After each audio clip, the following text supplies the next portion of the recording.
Você está ligado com o canal da Academia Bíblica Bereia, turma das terças-feiras, cujo curso básico em teologia.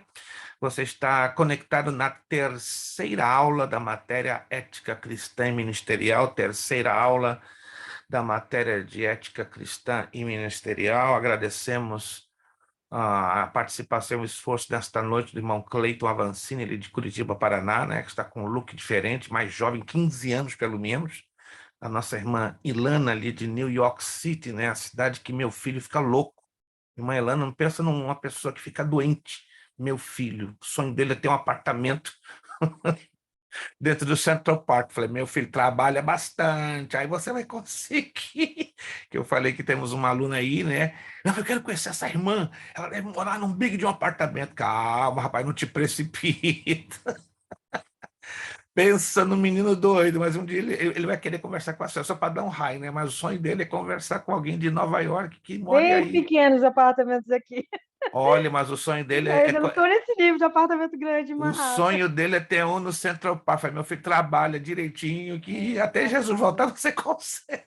Amém. É negócio sério, é coisa de menino, né? De 26 anos, sonho, né? Não realizado, né? Ele teve infância, mas parece que Nova York na cabeça dele não sai, é uma coisa assustadora. Já tô me preparando, vai se casar e morar em Nova York, só Deus na causa. Irmão Wilson, obrigado pela sua participação, nosso veterano, nosso comandante.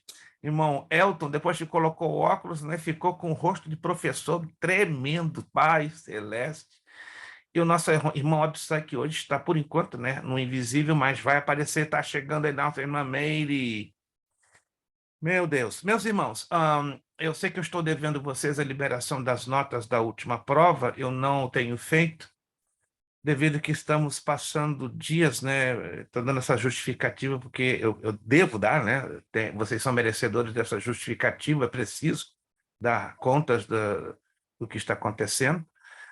Com essa situação da passagem do furacão, minha vida ficou um pouquinho complicada e para complicar um pouquinho mais, né? Graças a Deus, minha esposa teve uma leve recaída no final de semana, né? Ela teve um problema de nervos, né? Devido a essa passagem do furacão e ela não passou bem no sábado e no domingo, então me deu um pouquinho de trabalho.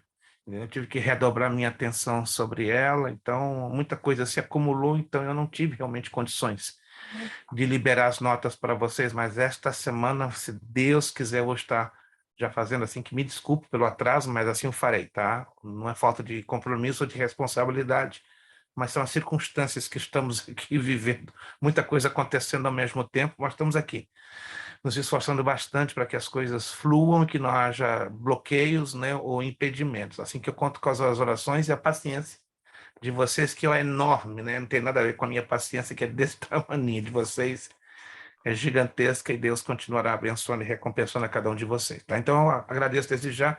Essa semana, tranquilo, até sexta, sábado, eu estarei liberando as notas com os resultados finais. Vamos na página de número 8. Página de número 8. Esta matéria é definitivamente uma matéria que mexe, né, com a nossa cabeça. Irmã Meire, boa noite, a paz do Senhor. Né?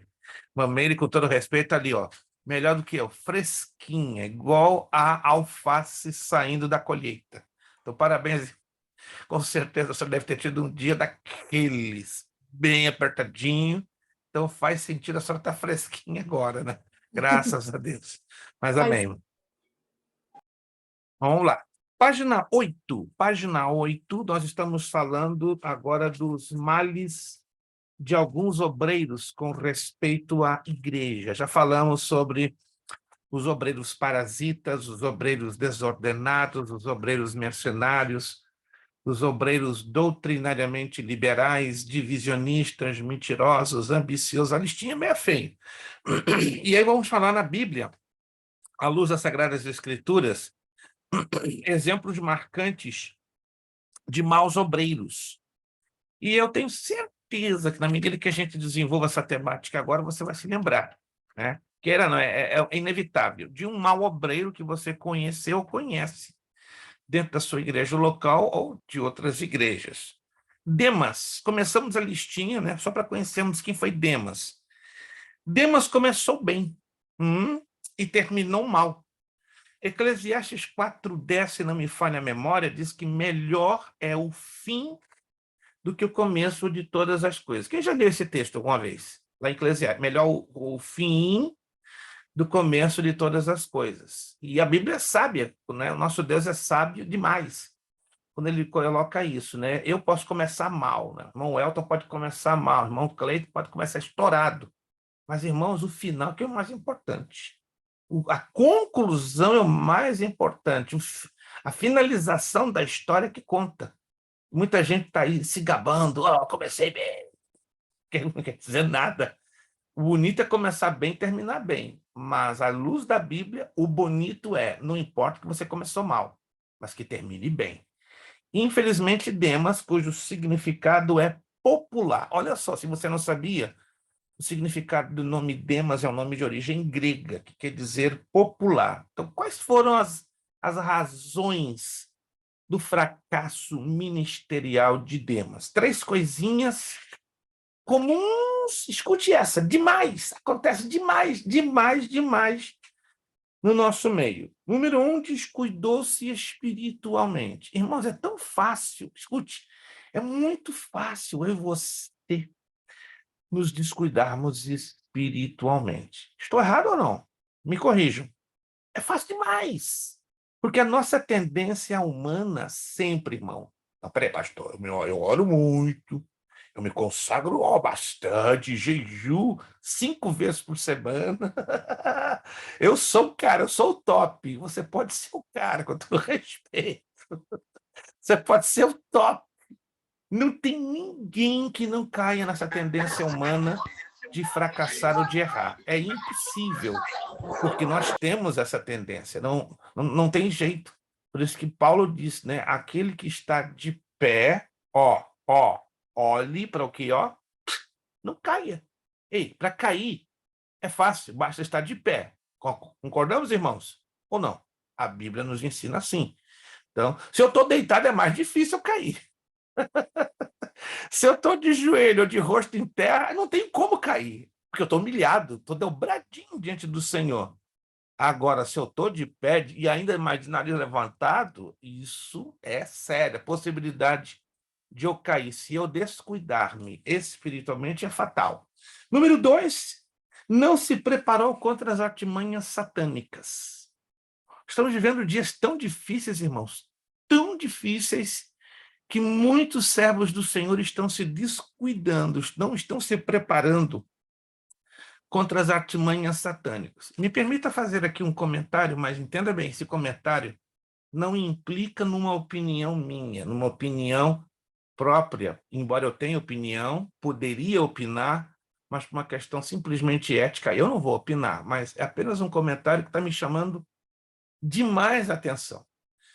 Quantos de vocês estão acompanhando essa situação super confusa, tumultuadíssima das eleições do Brasil, sobretudo para presidente da República? Vamos ser sinceros, não está sendo um negócio estranho, tumultuado, polêmico, anormal. Eu tenho 63 anos de idade. Desde que eu me lembre, que o irmão Wilson me corrija, porque estamos a ele é um pouco mais velho do que eu não me lembro presenciar uma eleição para presidente da República tão complicada. Entenda bem, não estou aqui emitindo uma opinião política, eu sou apolítico. Quem me conhece sabe que eu não opino sobre política, embora eu tenha uma opinião formada, mas eu não opino por uma questão de ética, simples ética ministerial, e porque eu tenho que preservar minha posição de ministro do Evangelho.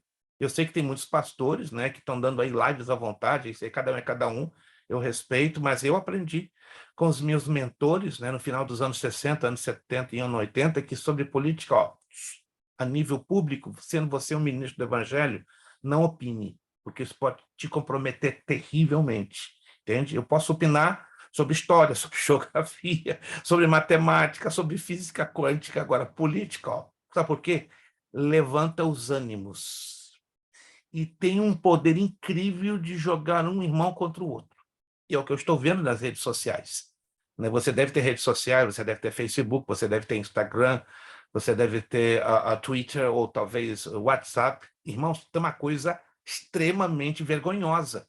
entende? Pastor batendo boca com outro pastor e com membros de igreja sobre questão política. Você é Bolsonaro, você é Lula.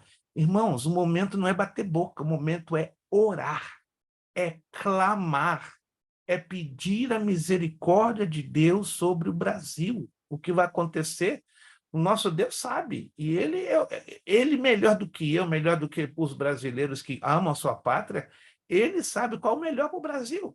Não estamos aqui para apontar o dedo nem para A nem para B. Os problemas estão aí, a situação está estabelecida, uma confusão generalizada, e eu faço esse comentário só para deixar claro.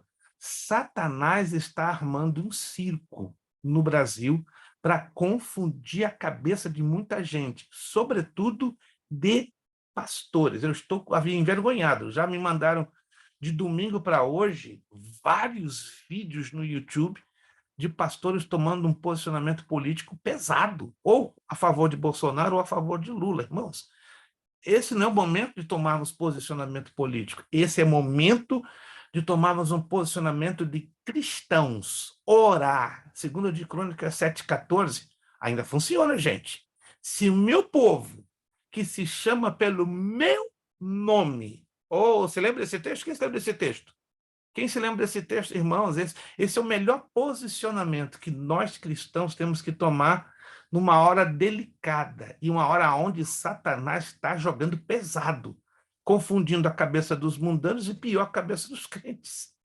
Então, eu estou tocando essa tecla porque é o que aconteceu com Demas. Demas não se preparou contra as artimanhas satânicas, e Satanás está lançando no Brasil, na cabeça de muitos crentes, tremendas artimanhas, né? Estou vendo aí crentes entrando em inimizade, em contenda uns com os outros. Gente, pelo amor de Cristo, está escrita a palavra: reino dividido não pode subsistir por si só. Essa é a hora não de dividirmos, né? É hora de unirmos-nos, e unir, sabe como? Rosto em terra, humilhar-nos, clamar e esperar com que Deus traga o livramento sobre a nação brasileira. Amém, irmãos? Estamos de acordo com isso?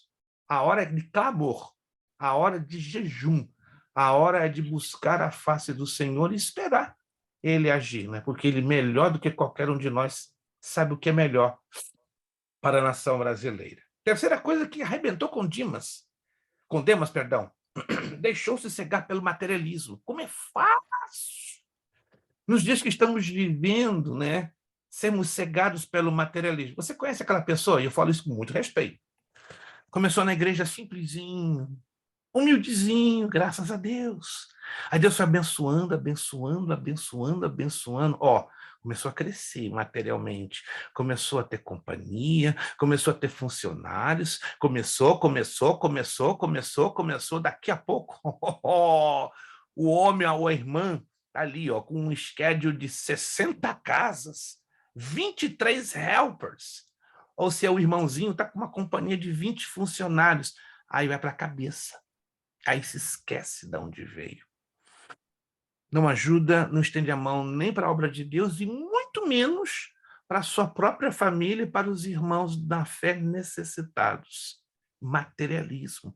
Isso está demasiado forte, está dominando pesado aqui nos Estados Unidos, na Europa, no Brasil nem tanto, porque a situação econômica no Brasil está tão crítica que lá praticamente o povo está nivelado. Mas aqui não. Aqui, com todos os problemas, existem, né, oportunidades de alguém prosperar um pouquinho mais, de crescer um pouquinho mais materialmente. Mas aqui, irmãos, você vai entender o que eu vou dizer. Aqui existe um Deus que domina fortíssimo. Sabe qual é? Mamon. Alguém conhece esse Deus? Já ouviu falar? Deus do dinheiro. Mas dinheiro é pecado, pastor? Não. Paulo diz a Timóteo, lá em 1 de Timóteo, capítulo 6, o amor ao dinheiro é a raiz de todos os males. O amor. Dinheiro é bênção, gente, desde que eu saiba usar com prudência, desde que eu seja o Senhor sobre o meu dinheiro, e não o dinheiro ser o meu Senhor e ele o meu amo. Não, não, não, não, não, não. O dinheiro, vou repetir, é bênção. Quando Deus manda e você sabe administrar, é bênção, mas temos que ter cuidado redobrado. Abraham Lincoln, creio que você já ouviu falar de Abraham Lincoln. Quem já ouviu falar de Abraham Lincoln? O 14º presidente dos Estados Unidos, disse certa feita: existem 3 coisas que corrompem rapidissimamente um homem: fama, dinheiro e poder. E é verdade. Coloca na mão de um ser humano fama, dinheiro e poder, aí você vai conhecer o caráter do camarada. Irmãos, funciona assim, ó. Com todo respeito, isso aqui eu vou falar como exemplo, mas é um respeito do mundo, lá grande. Se eu coloco na mão do irmão Cleiton hoje 70 bilhões de dólares, irmão Cleiton, é com muito prazer que eu quero lhe colocar 70 bi na sua conta. Aceita, irmão Cleiton? Tá brincando, pastor? Chegou na hora certa, o negócio tá feio, 70 bilhões é bem-vindo na minha conta. Aí eu faço a transferência via Pix, né? Porque aqui é Zelle, no Brasil é Pix. Aí eu faço lá uma jogada e em 1 hora tá caindo na conta do irmão. Imagina do desespero, a alegria do irmão Cleiton, né? Ele parece que vai dar a luz a 10 crianças de uma vez só. Fala comigo, o que houve? O que é 70 milhões? O que é? Não, bilhões de dólares. Aí infarta todo mundo. Aí, em questão de poucas horas ou dias, vai se saber quem é Cleiton Avancini. Porque já tem dinheiro. É um passo para ter poder. Aí sai nas redes sociais como o menino de Curitiba que em 24 horas ganhou 70 bilhões de dólares. Fica famoso. Aí vai para o Instagram, vai para o Facebook, vai para o WhatsApp. Tá aqui, ó, ganhei 70 bi em 24 horas. Não vou dizer quem me deu, não, mas eu ganhei. Estou entendendo, gente? Quem está me entendendo? Tudo começa com dinheiro. Depois o dinheiro te dá o quê? Uma falsa sensação de estabilidade. Te dá uma falsa sensação de quê? Poder. E você sendo conhecido por ter esse dinheiro, você fica famoso. Aí em questão de poucas horas ou dias, vai se saber quem é Cleiton Avancini. Que Deus tenha misericórdia. Aí você vai entender uma coisa. Agora eu estou entendendo. Porque Deus ainda não fez chover na minha horta. Porque se ele chove na minha horta, não tenho suficiente maturidade ainda, só para a minha cabeça, e aí, ó, complica, aí vou ter o destino de Demas. Ensina isso aí.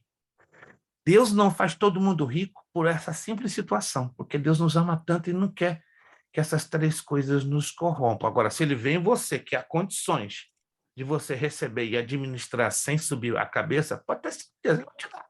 E não fica triste, né? Que ele dá tanto para muitos e para você, ó, tudo apertado.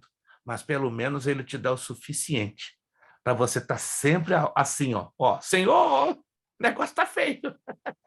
Senhor, manda, assim, senão o servo vai chorar. Mas é desse jeito que Deus quer a gente. Você acredita ou não? Deus nos quer assim, ó, diariamente. E a oração do Pai Nosso se cumpre, né? O pão nosso de cada dia dá-nos hoje. Olha que. Já perceberam essa oração? A oração não diz o pão nosso de cada dia nos dê amanhã.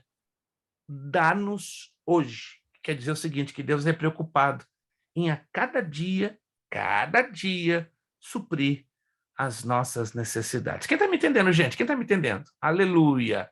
Demas não entendeu isso. E por isso ele se deixou cegar pelo materialismo. Mas tem outro camarada complicado. Vira aí a página comigo. Diótrefes. Eita! O significado do nome dele já é complicado. Nutrido por Zeus. Zeus, para quem não sabe, é o deus maior da mitologia grega. Está lá em João, 3 de João, verso 9.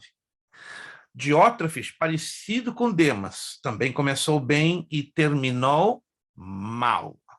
Qual o problema, pastor? O cara começa bem e termina mal, mas o que levou esse caboclo a dama de idiota? Presta atenção.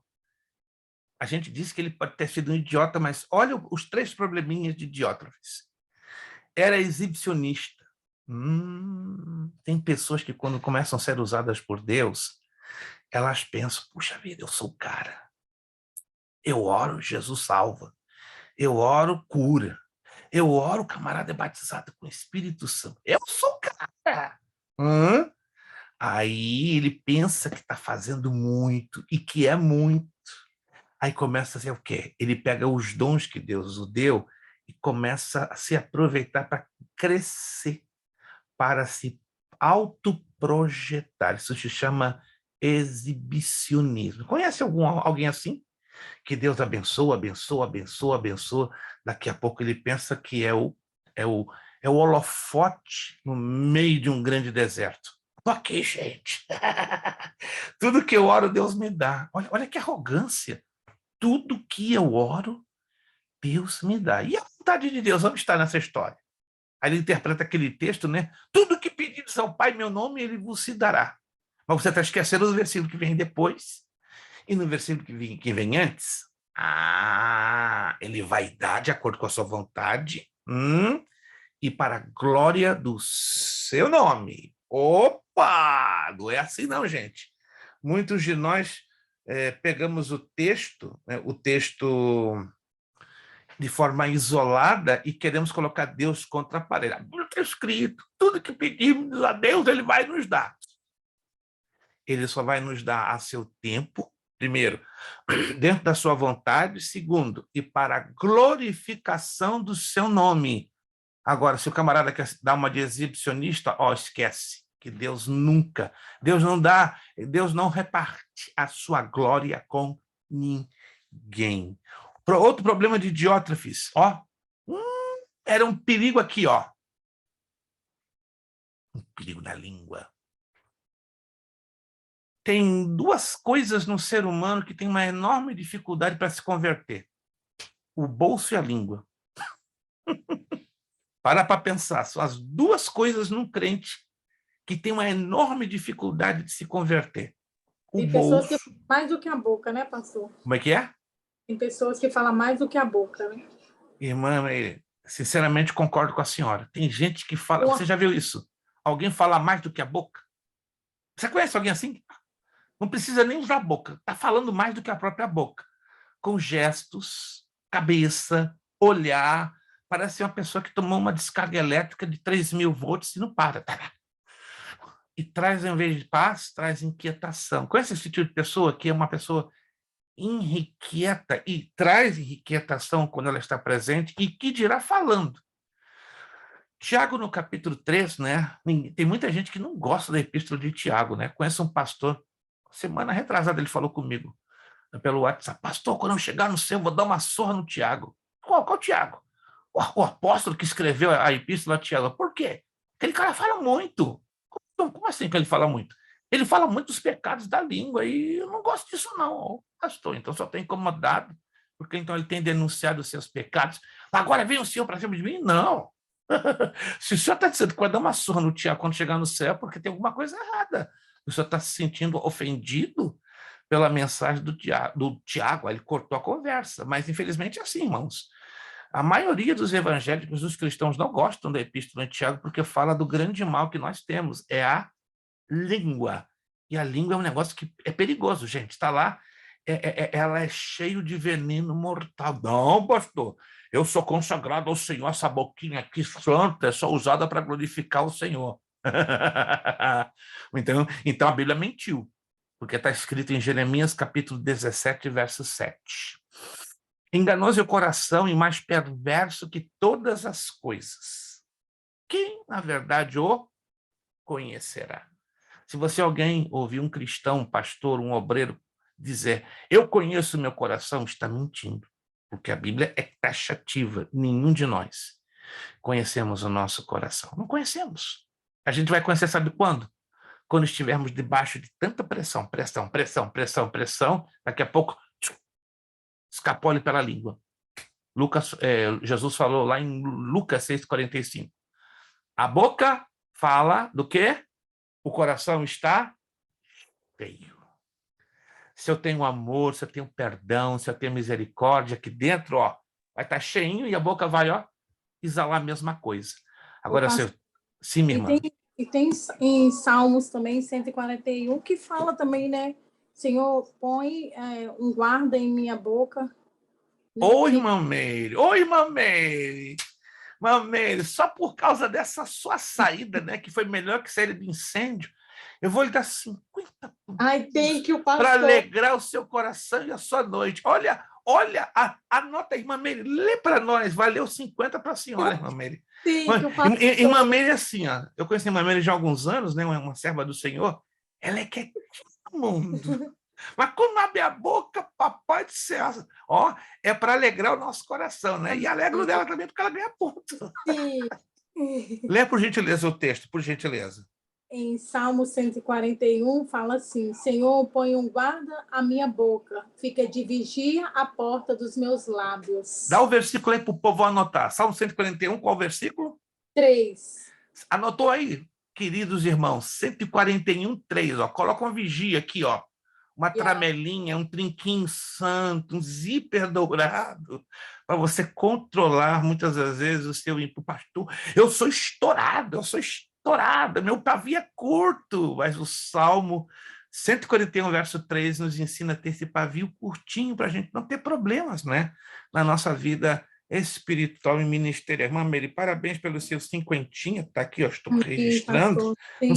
Não se assusta lá no finalzinho das suas notas, não, tá? A senhora vai ver um pauzinho com 2 zeros, né? Sabe o que é o pauzinho com 2 zeros? Sei. Amém. O povo fica assustado quando eu falo do pauzinho com 2 bolinhas. Não, pastor, eu ganhei bomba. Não, pauzinho. Interprete, um pauzinho com 2 bolinhas. É sim, por favor. É que eu trabalho em código. Vamos lá, gente. Outro problema de Diótrefes era de caráter, temperamento desagradável e dominante. Conhece aquela pessoa que sempre quer ter razão e ela é estourada, arrogante, soberba e se acha dona do pedaço e dona de todas as respostas? Vamos ser sinceros, fica difícil conviver com esse tipo de pessoa, não é verdade? Nós, como cristãos, nos esforçamos muito para convivermos com todos, e devemos, não é? Fazer a nossa parte. Mas entre nós tem gente igualzinho Diótrefes, que não dá. Você está ali 1 ano, 2 anos, daqui a pouco Jesus tem misericórdia, peraí. Esse cara está pior do que o Diótrefes. Caráter desagradável. Pensa que é dono de tudo e ainda é dominante, quer fazer a gente caminhar conforme ele quer e pensa. E a coisa não é assim. Mas a Bíblia ela dá uma saída para nós com respeito a conviver com esse tipo de pessoas. Você sabia disso? A Bíblia é maravilhosa. Esse livro aqui tem saída para tudo. Vamos lá. Qual é a saída, pastor?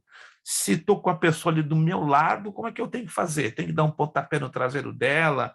Tenho que xingá-la? Não, não, não, não, não. Ó, olha o que diz Romanos capítulo 12. Quero te convidar aí a Romanos capítulo 12. Não, você não vai usar de grosseria, você não vai usar de rudeza com essa pessoa, de jeito maneira. E não é bíblico, né? Nós temos que caminhar, temos modo de vida de acordo com a orientação bíblica. Romanos, capítulo 12, versículo 18, se você puder anotar, eu creio que vários de vocês já leram, passaram por esse texto, mas ele é sempre bom, temos ele em mente em situações difíceis, no que diz respeito à convivência com seres humanos e, sobretudo, com irmãos na fé. Romanos 12, 18. Olha o que diz aqui, ó. Se for possível, quanto estiver em vós, tendes paz com todos os homens. Perceberam como esse texto é lindo? Se for possível. O que quer dizer isso? Nem sempre vai ser possível. Nem sempre. Quanto estiver em vós. Uma outra tradução diz, no que dependa de vós. Ó, nem sempre vai depender de nós, nem sempre vai depender de você, minha irmã, meu irmão. Nem sempre vai depender de mim. Estou entendendo, gente? Então, 2 coisas. Nem sempre vai ser possível. Amém? E nem sempre vai depender de mim, de você. Quando não for possível, preste atenção nisso aqui, ó. Quando não for possível e quando não depender de você, tranquilo, sai fora. De fininho, pega o teu time em campo e, ó, não dá nem satisfação. Mas, pastor, isso não seria um pouco grosseiro? Não. Grosseiro é você bater boca. Grosseiro é você ter contenda. Grosseiro e dar margem para o diabo fazer uma bagunça é vocês se discutirem. Isso é grosseiro, isso é pecaminoso. Então, nesse caso, a Bíblia nos dá esta orientação. Sai fora, deixa quieto, coloca na prateleira até congelar.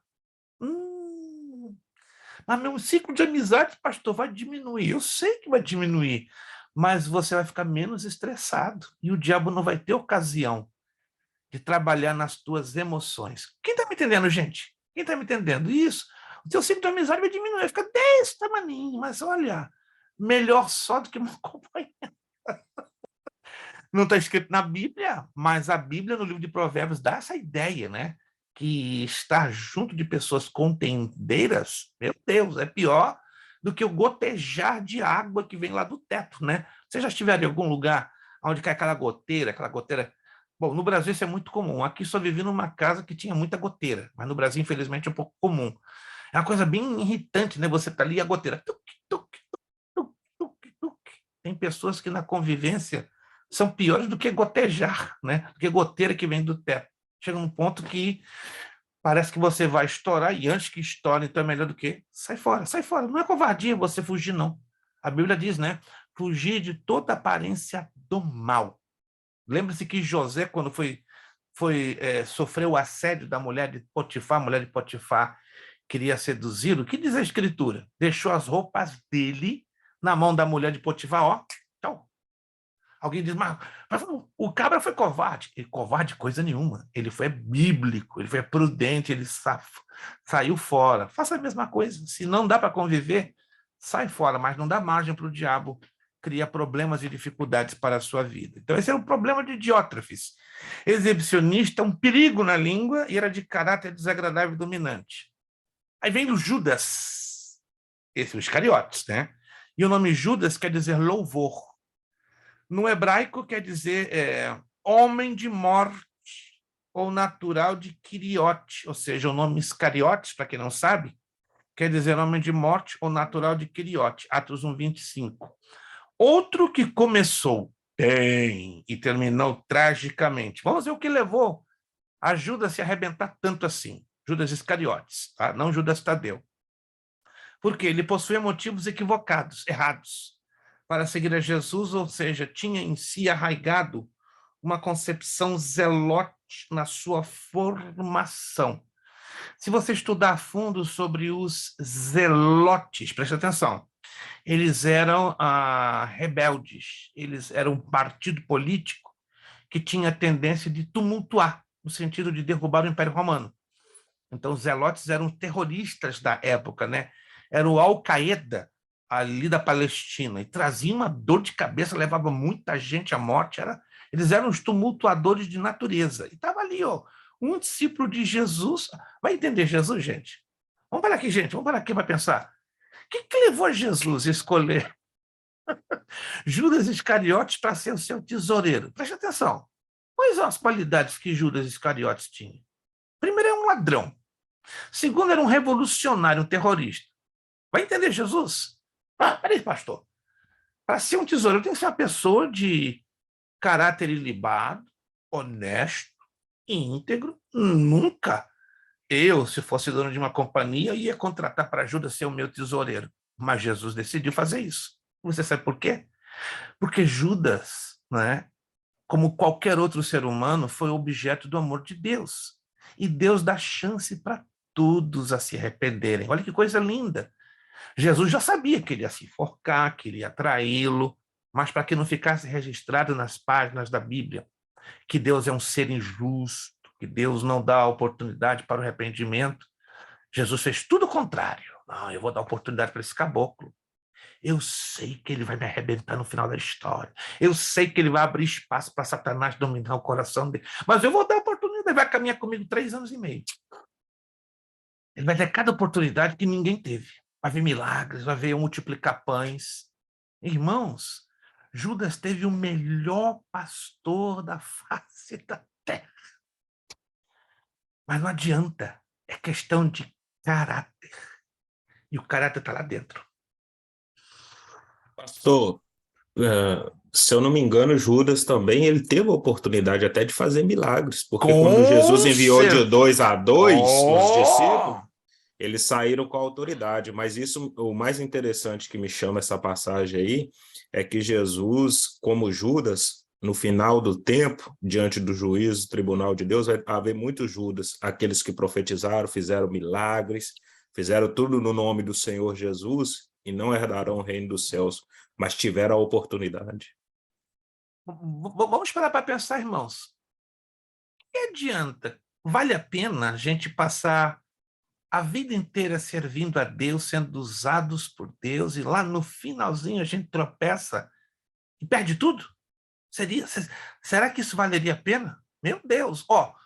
O diabo está fazendo assim, para muitos que infelizmente estão tendo essa finalização, que não me faz, nem a mim, nem a você, melhor do que ninguém. Muito pelo contrário, quando nós estudamos esses exemplos na Bíblia, nos serve de quê? De alerta. Querendo dizer, prestes, cuidado. Aconteceu com Judas, pode acontecer com você também. Vigilância redobrada, olho aberto, você não é melhor do que ninguém. Sabe o que me preocupa, irmãos? É eu falhar a esse ponto de envergonhar a Cristo. Não a mim, mas a Cristo, o Evangelho. Todos os dias, a maior preocupação que eu tenho na minha vida não é ser próspero ou bem-sucedido, não. Ainda que é um desejo legítimo e correto de cada um de nós, como seres humanos e cristãos. Mas a minha oração, quando eu acordo, gente, você pode não acreditar, eu digo, Senhor, tenha misericórdia de mim, porque eu não quero envergonhar teu Evangelho. Que eu seja um anônimo, um desconhecido nesse mundo, mas envergonhar o teu Evangelho, melhor, leva a minha vida antes. Sério, minha esposa fica meio brava, ela pode ficar viúva agora, justo agora, mulher. Se eu for para envergonhar o Evangelho, melhor Jesus me levar. Porque tem tanta gente envergonhando o Evangelho, tanta, e eu não quero ser mais um na lista, entende? Prefiro que no dia do meu sepultamento, caso aconteça, esteja escrito ali um letreiro. Alguém que lutou e lutou muito para não envergonhar o Evangelho. Esse seria o escrito, que eu já tenho tudo preparado. Que isso, pastor? O senhor já está se preparando para morrer? Não. Meu filho ficou, papai, para com isso, é bobagem. Estou falando sério. Quem sabe do dia de amanhã? Mas se eu morrer, você vai ter... Já tem tudo, coloquei já tudo para ele na mão. Quando eu morrer, faz questão de colocar esse letreirozinho. Aqui jaz alguém que lutou e lutou muito para não envergonhar o Evangelho. Essa é a minha proposta de vida. Eu luto muito, desesperadamente, não para ser conhecido ou para ser aplaudido, mas, acima de tudo, para não envergonhar o Evangelho. Quantos de nós estamos dispostos a lutar também para não envergonhar o Evangelho? Quantos estamos dispostos? É uma luta difícil, dura, duríssima, mas vale a pena, vale muito a pena, porque Deus é o que vai ganhar com isso, Deus é que vai ser glorificado. Ele foi dominado pela amargura. Outro problema de Judas, guardava rancor com muita facilidade. Irmãos, no mundo que nós vivemos é muito fácil você se ofender a partir do momento que a sua maturidade ela é baixa, ou o seu crescimento espiritual seja um pouquinho abaixo do esperado. É um pouco normal, não é? Nos ofendermos. Por exemplo, de repente o irmão Cleiton sofre uma ofensa que para o irmão Wilson não representa uma ofensa. Por quê? Porque o irmão Wilson já está um pouco mais vacinado espiritualmente, entende? Ou, de repente, a irmã Ilana sofre uma decepção. Oh, meu Deus! Justo ele não esperava! Mas a irmã Mary já tem mais anticorpos espirituais para resistir o baque. Compreende, irmãos? Varia muito de pessoa para pessoa. E quando geralmente guardamos ressentimento, guardamos mágoa, e isso acontece muito com o quê? Com decepções. Nós temos um risco de sermos alvos de uma manipulação satânica. Como assim? Vamos lá em Hebreus capítulo 12, versículo 14. Isso aqui é sério. Nós temos muita coisa contra quem devemos lutar e batalhar, batalhar. Hebreus 12, 14 tem um alerta. Se não me engano, é 12, 14. Deixa eu ver direitinho. 12, 15, desculpe. 12, 15, Hebreus, capítulo 12, versículo 15.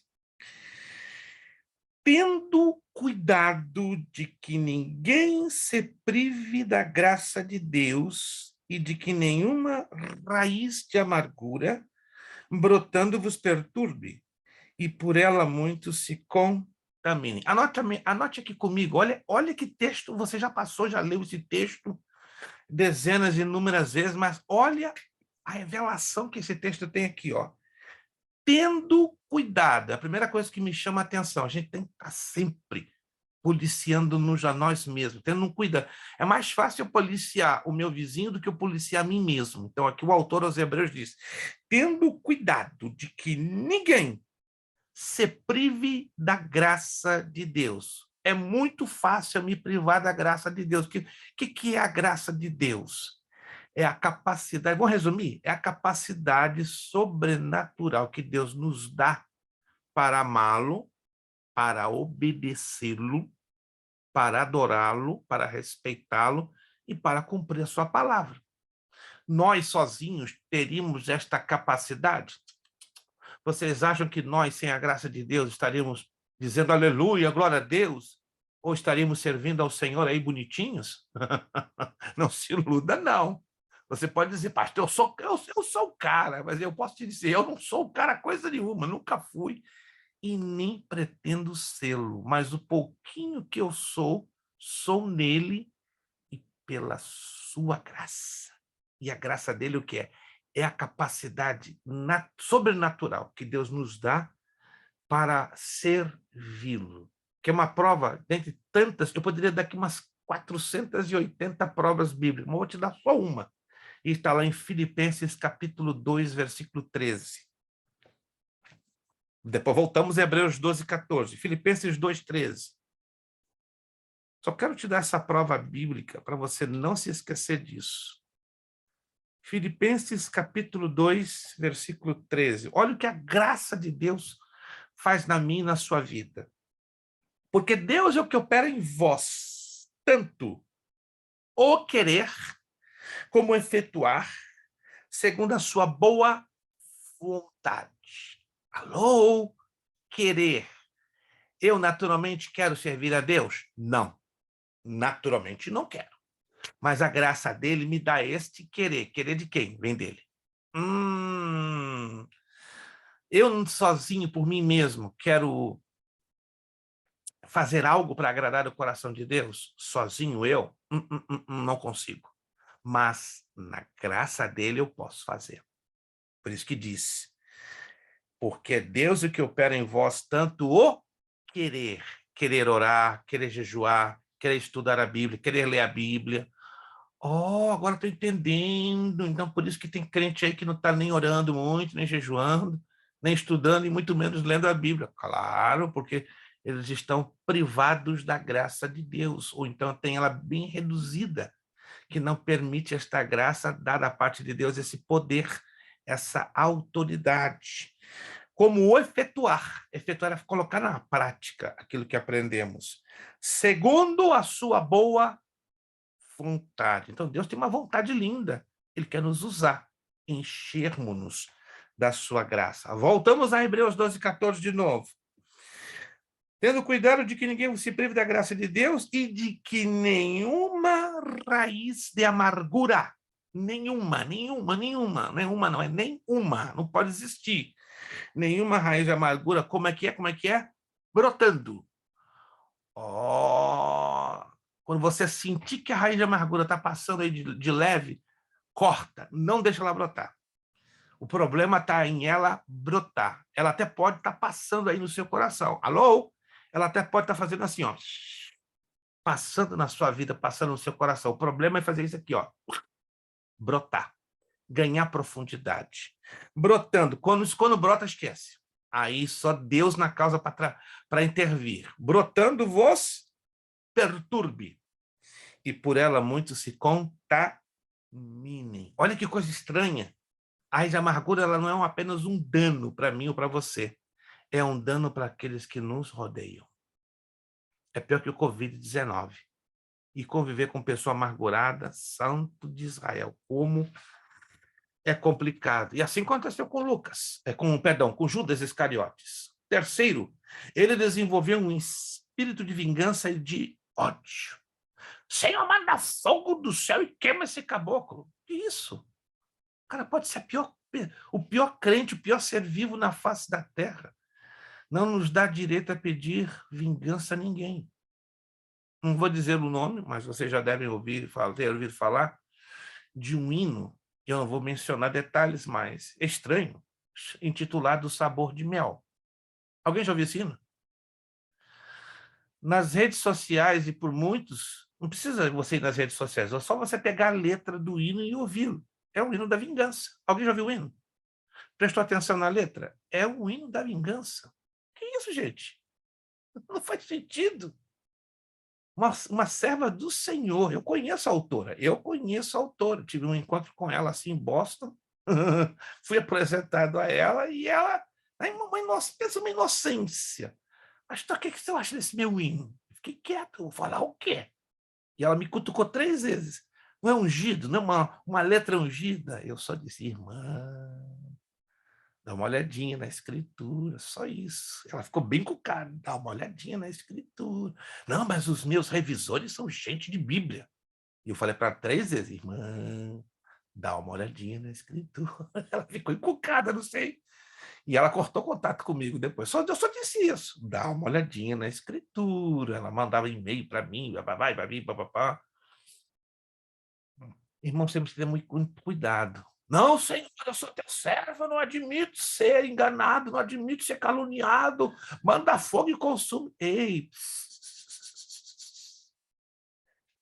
Alguém se lembra o que Jesus fez quando ele foi preso no Getsemane? Alguém se lembra? O que Jesus fez?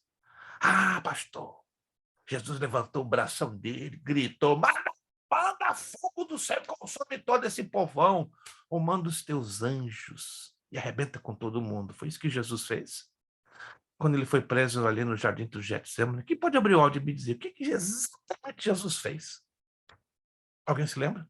Em poucas palavras. Perdoe-o porque não sabem o que fazem. Mais do que isso, ele teve uma atitude ali que deixou todo mundo de boca aberta. Jesus salvou um criminoso. Não, estou falando no Getsemane, quando ele estava sendo preso, no jardim do Getsemane, lembra? Oh, no jardim do Getsemane. Jesus fez um negócio ali que deixou todo mundo de boca aberta. Alguém ou não se lembram? Ou o Papai do Céu. Quando Pilatos indaga ele se ele era o rei dos judeus? Não, Pilatos estaria em Gabata. Não, irmão. Adiantou o processo, jogou lá na frente. Calma, estou falando do Getsemane. Não estou falando de Gabata. Esqueceram, gente? O que aconteceu ali no Getsemane? Ô, Papai do Céu, acho que vou dar uma lição de dever de casa para vocês. Lerem os 4 evangelhos. Para se lembrarem. Teve um fato ali que deixou todo mundo assim, ó, de boca aberta. Jesus ora pelos discípulos? Não, irmã Nalu. Vou repetir, teve um fato ali que deixou, quando Jesus estava sendo preso, um fato que deixou todos assim, ó. Quê? Como é que é? Jesus fez uma coisa completamente anormal contra os seus próprios inimigos. Se fosse eu e você, oraríamos a Deus para mandar fogo do céu, mas Jesus fez totalmente diferente. Fez um negócio ali que nos deu um exemplo lindo. Não estão se lembrando, não? Calor. Não acredito. Então ele não está falando quando o Pedro saca da espada, não, né? É por aí. E aí ele fala assim, não foi nessas palavras, mas tipo assim, vocês vêm com pau como se fosse...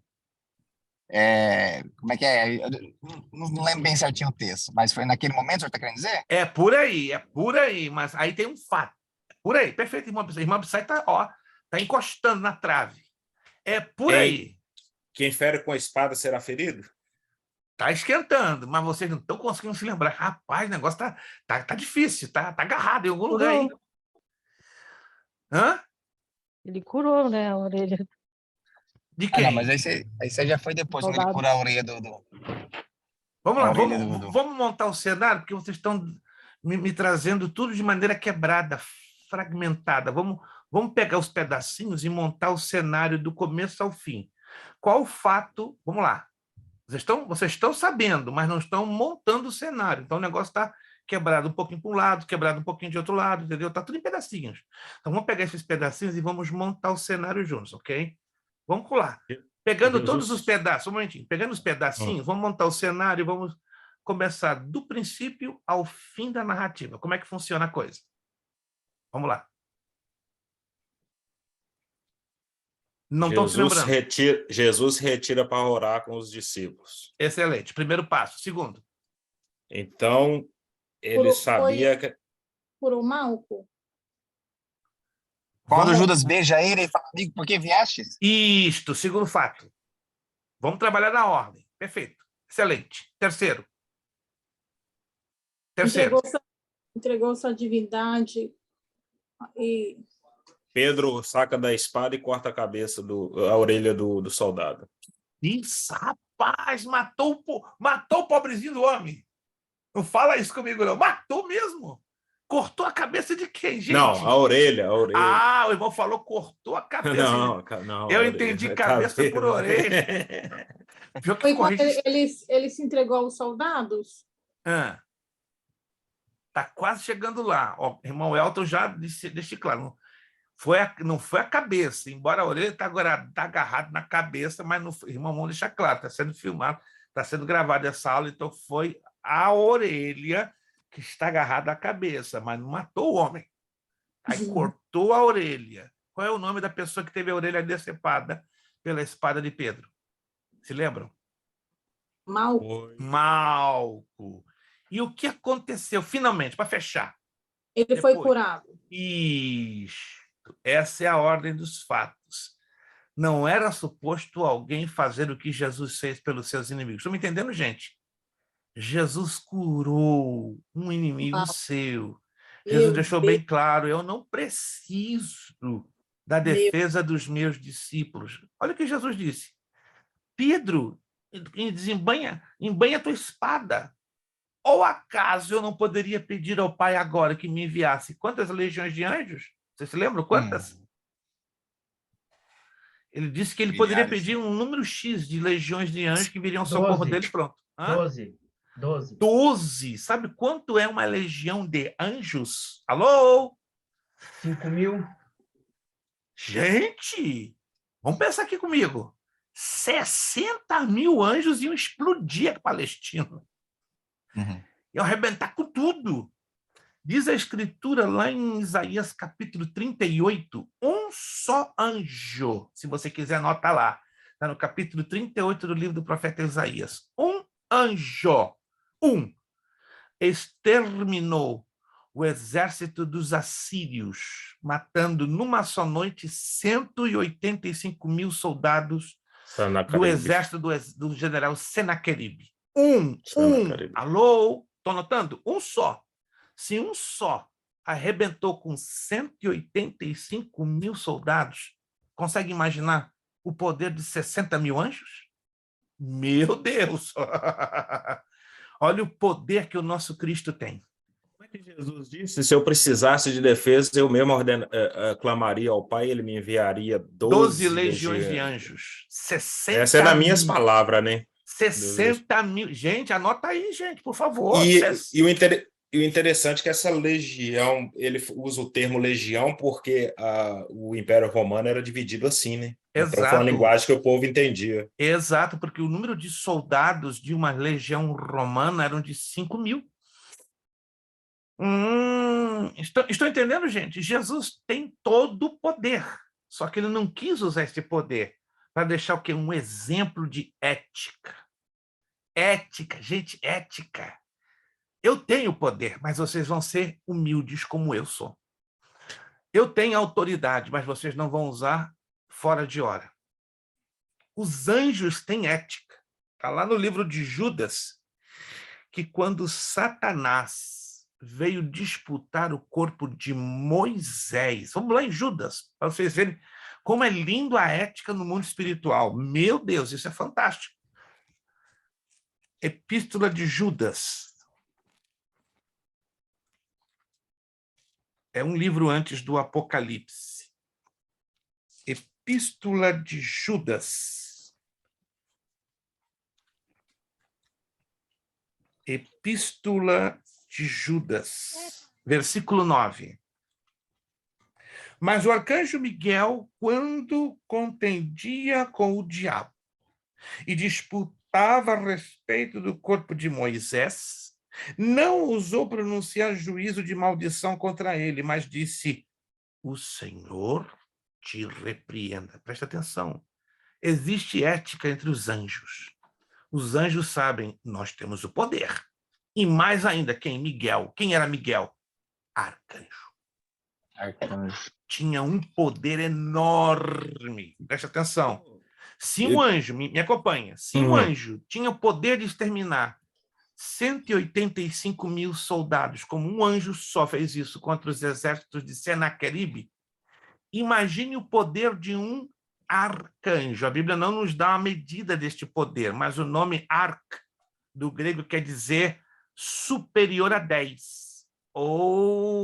Então, o arcanjo tinha um poder aproximado de 10 vezes mais, pelo menos é o que nos ensina o grego. Então, a expressão grega arc, de arcanjo, é traduzido literalmente a superior a 10. E o número 10 na Bíblia é o número das coisas completas, então faz um sentido espiritual tremendo. Então, os arcanjos têm um poder superior 10 vezes mais que os anjos. Estão me entendendo, gente? Quanto estão me entendendo? Um anjo faz um estrago violento. Imagine um arcanjo. Papai do céu. Então, Miguel era o dono da situação. Não, vou arrebentar com o Satanás aqui. Não. Mas sabe por que ele não arrebentou? Por ética. Mas como? Tem ética com o diabo? Até com o diabo, irmãos. Temos que ter ética. Ele pode não ter conosco, mas no mundo espiritual temos que ter ética com o diabo. Aonde está escrito isso? Vamos prestar atenção aqui no texto? Presta atenção aqui no texto. Mas o arcanjo Miguel, quando contendia com o diabo e disputava a respeito do corpo de Moisés, não ousou. Foi uma decisão do arcanjo.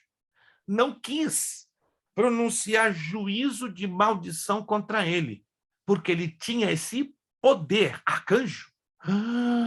Ele tinha essa autoridade delegada pelo Todo-Poderoso, pelo Eterno. Mas olha o que ele disse: o Senhor te repreenda. Eu sou Miguel, eu posso, mas eu não vou usar o meu poder para te destruir e nem para te amaldiçoar. Sabe por quê? Escuta essa, anota aí. Porque o diabo é ainda, aos olhos do Pai, querubim. Não é mais ungido, mas é o querubim. E o que significa isso no mundo espiritual? Querubim, no mundo espiritual, é considerado o marechal dos exércitos dos anjos. Hoje, ele é marechal dos anjos caídos, dos demônios. Para você entender. Olha o respeito que existe no mundo espiritual. E qual o significado dessa palavra marechal? É o que está acima de todo o poder e de toda a arma. Vem do grego mariscalia. Mariscalia está acima de todo o poder e de toda a arma. Estão percebendo, gente? Miguel tinha... Pode falar, irmão. Sim, irmã Ana Lu. Então, baseado nessa passagem, ou tem alguma outra passagem, por acaso? Porque quando as pessoas oram, quando a gente ora o normal, às vezes a gente fala: eu te repreendo em nome de Jesus. É errado? Não, está corretíssimo, é bíblico. Temos que repreender pelo poderoso nome de Jesus. Jesus deu essa ordem. Está bem claro isso nos evangelhos, está claro em Mateus, capítulo 28, está claro lá em João, capítulo 14, está claro em Marcos, capítulo 16. É no nome de Jesus que expulsamos os demônios. E cuidado, não tem essa de o sangue de Jesus tem poder. O endemoniado até brinca com a sua cara. Sério? O sangue de Jesus tem poder. O endemoniado... repete. Gente, eu já presenciei obreiro sofrer vergonha. E está lá, o sangue de Jesus tem poder. Eu ouvi da boca do endemoniado: eu conheço o sangue de Jesus, mas eu conheço a tua vida também. Gente, cuidado. Vamos usar as armas certas no momento certo, para expulsar demônio, e não dar margem de trabalhar com diálogo. Esse é o problema de alguns pregadores e servos de Deus. Começa a dar uma engraçadinho de querer conversar com o endemoniado. Com o endemoniado não se conversa. Mas, pastor, eu aprendi na Bíblia. Como assim? Jesus conversava com os endemoniados. Anota aí. Jesus, certa feita, disse: o cálice que eu bebo, vós não podeis beber. O que isso significa? Tem coisas que só Jesus pode fazer, porque é o Filho de Deus e é Deus e tem autoridade para tal. Mas tem coisas que não temos permissão e muito menos autoridade para fazê-lo. Você vê na Bíblia alguma orientação que Jesus ou o apóstolo Paulo ou outro apóstolo nos dá para conversar com o endemoniado? Alguém já leu isso na Bíblia? Existe algum tipo de orientação escrita que Jesus deixou bem claro? Vocês vão conversar com o endemoniado assim, assim, assim, assado. Tem alguma orientação escrita nas Escrituras? Temos alguma carta de Paulo que nos instrui especificamente para travarmos conversação com o endemoniado? Sim ou não? Não existe, irmãos, não existe. Cuidado. Não vão tirar texto fora do contexto, é perigoso. Não podemos... Gente, não tenta conversar com o endemoniado. A pior coisa que tem. Você está dando confiança a alguém perigosíssimo, que pode trabalhar com meia verdade e meia mentira, e confundir, criar vergonha. Não trabalha com diálogo. Não pergunta o nome dele. Desculpa, não queria levar para essa área, mas eu estou vendo isso demais. Gente, qual é o teu nome? Bicho Caveira, Tranca-Rua. Eu não quero saber do teu nome, eu quero saber de uma coisa. Há poder no nome de Jesus e eu te repreendo, sai fora. Pronto, Amém. acabou. Pastor. Termina o assunto. Não vamos dar rendimento de conversa com demônio. Não se conversa com demônio. Ponto final. Tá claro, gente? Ou não? Amém? Amém. Tá claro, tá na Bíblia. Vamos seguir a Bíblia. Mas tem muita gente que não segue a Bíblia. Por qual razão? Primeiro, porque não a conhece como devemos conhecer. E segundo, não respeita as ordens claríssimas que a palavra de Deus nos traz. Vamos lá, irmão, rapidinho, que nosso tempo está correndo muito rápido, tem muita coisa aí. Eu sei que não se expulsa do demônio conversando com o demônio, mas e aquela questão de Tiago e João, que quando Jesus fala do meu cálice vós podeis beber, mas ao sentar à direita, minha direita no trono de Deus, somente compete ao Pai. Esse é outro assunto que temos que ter muito cuidado. Ali era sobre a morte, né? Isso, temos que ter muito cuidado para não misturarmos as interpretações. Nós temos que ler o contexto, que o versículo está antes e o versículo está depois. Temos que ter muito cuidado para não causar um tipo de confusão, certo? Isso é muito sério. Mas vamos lá. Verdade. Outro problema de Judas é que ele deu margem à abertura à possessão satânica. Como é que é? Repete. Olha só, outro grave problema de Judas. Ele deu margem à abertura à possessão satânica. Está lá em Judas 22, 3, 4. Vamos ler esse texto? Espera aí. Um obreiro pode dar lugar ao diabo? Claro, mas não acredito. Nunca me ensinaram isso. Mas está na Bíblia. Lucas 22. Não se assusta não, gente. Não se assusta não que falar dessa matéria é mexer com um barril de pólvora. Lucas capítulo 22, versículo 3 e 4. Meu Deus, o que é isso aqui? Lucas, capítulo de número 22, versículo 3 e 4. Escuta essa nota. Vai, coloca um tremendo de um highlight aí para você nunca se esquecer. Um obreiro pode se endemoniar? Claro. Olha só. Entrou, porém, Satanás em Judas, que tinha por sobrenome Iscariotes, o qual era o número dos 12, e foi e falou com os principais dos sacerdotes e com os capitães de como lhe entregaria.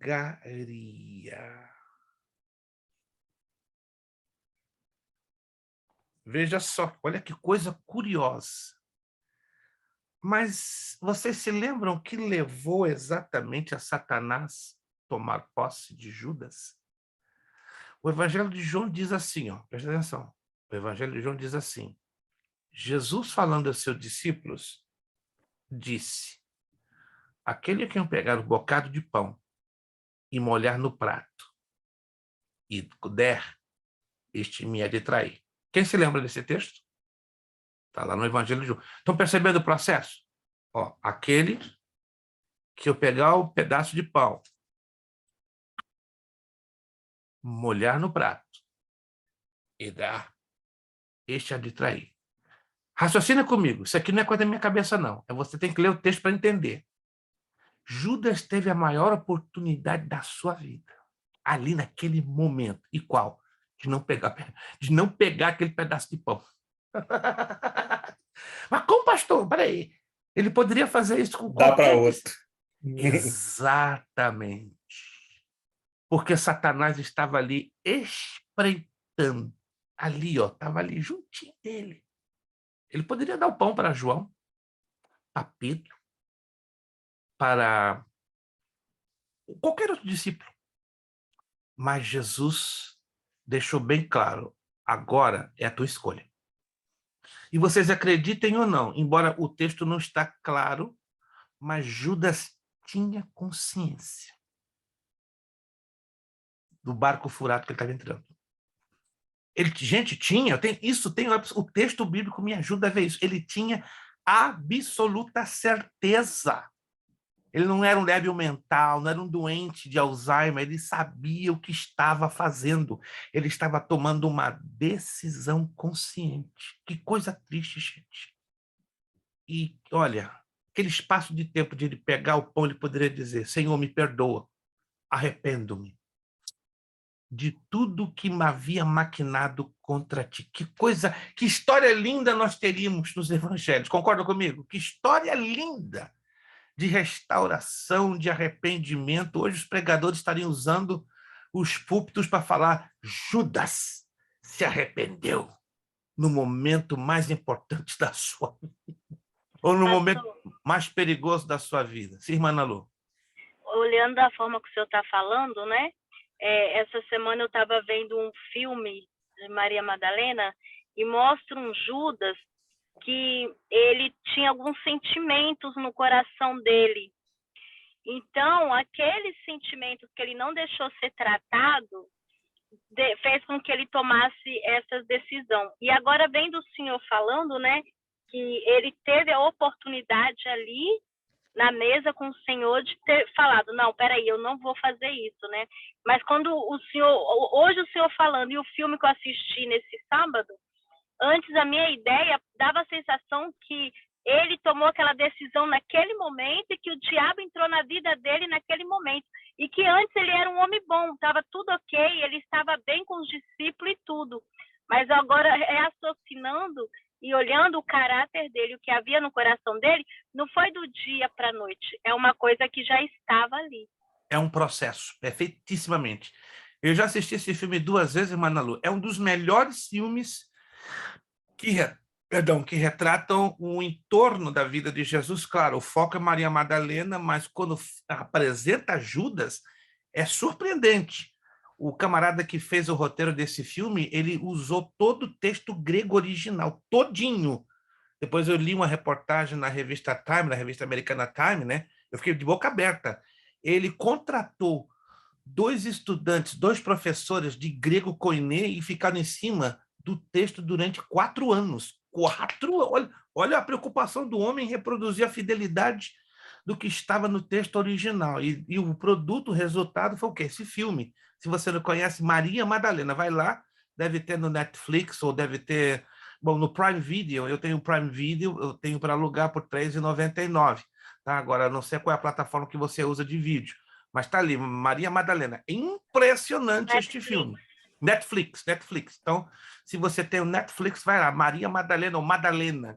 Eu não me lembro como é o texto, porque eu já assisti ele em espanhol e em francês. É bem interessante. Presta bem atenção e tem a Bíblia aberta, porque o roteirista desse filme ele é fiel a todos os fatos narrados dentro dos 4 evangelhos. Então, ele pega os 4 evangelhos e faz de 4 narrativas uma. E é o resultado deste filme. E nessa parte de Judas, a mim me encantou, porque é exatamente o que aconteceu, entendeu? Jesus está lá, ó, ele já consciente do problema, então Jesus está querendo dizer, ó, está aqui um pedaço de pão, cabe agora você escolher, me trai ou te arrepende. E se tu te arrependeres, eu vou fazer uma festa na tua vida. Não é que o caboclo fez a pior das suas escolhas? Meu Deus! Mas assim somos, irmãos. Quando estamos propensos a pecar e sair da presença de Deus, a decisão é própria. Ninguém me empurra nos braços do diabo. Eu vou com meus próprios pés, com a minha própria decisão. Qual foi o outro personagem na Bíblia que você se lembra que fez a mesma coisa e teve um fim feíssimo. Alguém se lembra? Feíssimo. O filho pródigo? Não, está lá no Antigo Testamento. Saul. Mas peraí, pastor, qual foi o problema de Saul, mano? Saul foi cheio de Espírito Santo, como nos lemos em 1 de Samuel, capítulo 10. Saul foi um menino bonito, estava lá no jeitão. Mas olha o problema de Saul. 1 de Samuel, capítulo 15. 1 de Samuel, capítulo de número 15. Anota aí, olha o problemão que foi o de Saul. Parece não é nada? Versos 22 e 23. Primeiro livro de Samuel, capítulo 15, versos 22 e 23. Anota aí. Põe aquele highlight bonito que quando você apaga a luz, você enxerga no escuro. Esses 2 versículos. Primeiro livro de Samuel, capítulo 15, versos 22 e 23. Porém, Samuel disse: tem porventura o Senhor tanto prazer em holocaustos e sacrifícios como em que se obedeça a palavra do Senhor? Olha o que dá mais prazer ao coração de Deus: obediência. Pastor, eu jejuo 3 vezes por semana. Eu dou $3.000 por semana. E sabe, mas estou dando. Eu sou uma dizimista da igreja. Pastor, estou orando todos os dias na igreja de 5 a 7 da manhã. Isso chama-se holocausto. Mais do que holocausto, Deus se agrada de quê? Obediência à sua palavra. Você faça o que tiver que fazer, mas se a obediência não estiver em primeiro lugar, todo o holocausto, que é o símbolo de sacrifício, não vale nada. Seu jejum não vale nada. Suas orações de madrugada não vão valer nada. Sua consagração não... Gente, isso é sério. Tem muita gente batendo no comão. Subi ao monte 5 vezes nesse mês. Orei, Jesus curou 10. Grande coisa. Quem fez a obra? Você ou o Espírito Santo através de você? Você fez mais do que a sua obrigação.